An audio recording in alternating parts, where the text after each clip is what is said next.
Steve Jobs once said, "Be a yardstick of quality." Some people are not used to an environment where excellence is expected. Some people? Only some? Greetings, I'm Dr. Will, and welcome to Dr. Will's Software Project Leadership channel, where we focus on building real software to solve real problems. I was going to say solving real software to build real problems, but that wouldn't be right, would it? Okay. Years ago, I had to travel, and that meant having it set up by my military unit. So I went to the travel office to get that done. The travel desk was staffed by Wagon Lee, which I think is now Carlson Wagon Lee contractors. When it was my turn, I stepped up to the desk and handed the clerk my orders. The guy was amazing. He handled my travel, a phone call, and a question from one of his coworkers all at the same time, getting everything right, and even wished me pleasant travels with a smile at the end.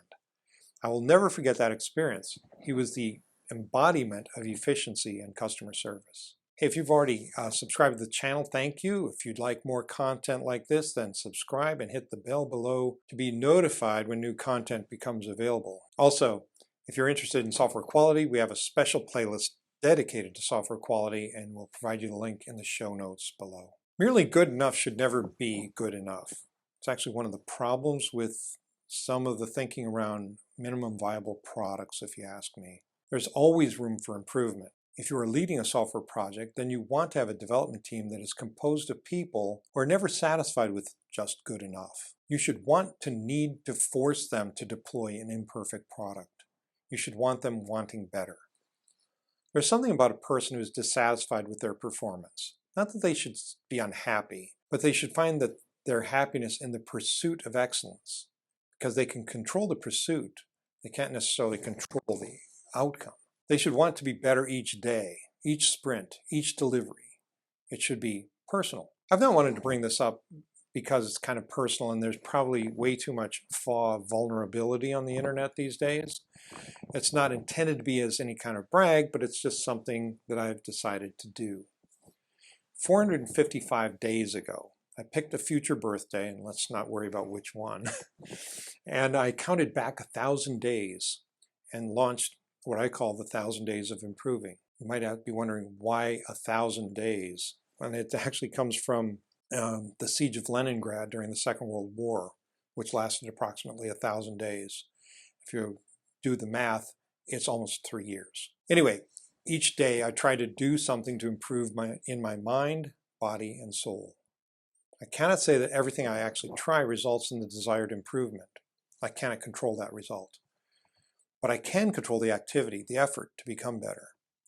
I can measure the result and keep doing what works and stop doing what doesn't. I've done at least something in each of those 3 areas, each of the past 455 days to improve. So I'll let you know in episode 110 how things have played out. Why does all that matter? Look, I'm nobody special, or okay, I'm a special snowflake, unique, just like everybody else. The point is that pursuing quality is not just a job. It's not just a position or role on a team. Every member of the team should want to produce the best quality product that they are capable of. Every product they produce, whether it's code, plans, documentation, and each individual should hope to improve in what they do each day. One tool that I've found helpful on a personal level is the self-authoring program at www.selfauthoring.com. I highly recommend it as a jumping off point to self-improvement. We will provide a link in the show notes below, and no, it's not an affiliate link because I just think it's a really awesome tool. It's important to note that I'm not suggesting that you should stress yourself out or become hypercritical of yourself. If you're the kind of person who suffers from scrupulosity, you may want to deal with dialing that down as your first opportunity to improve. Bottom line, how should you think about quality? In my opinion, you should think about it personally first, and then let that spill over into your professional life and into your work. You should pursue excellence in everything you do. You should do your part to create that environment where excellence is expected. This channel is dedicated to helping software projects succeed and excel, not just in the short term, but in the long. So if you'd like more content like this, then be sure to subscribe and hit the bell below to be notified when new content becomes available.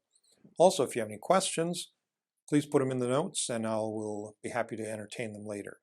Remember, if you are interested in software quality, then see the show notes for that link to our software quality playlist. That's it for me, for you for now. I hope you have a great day and a great week ahead. You be careful out there. I'll be seeing you. Bye.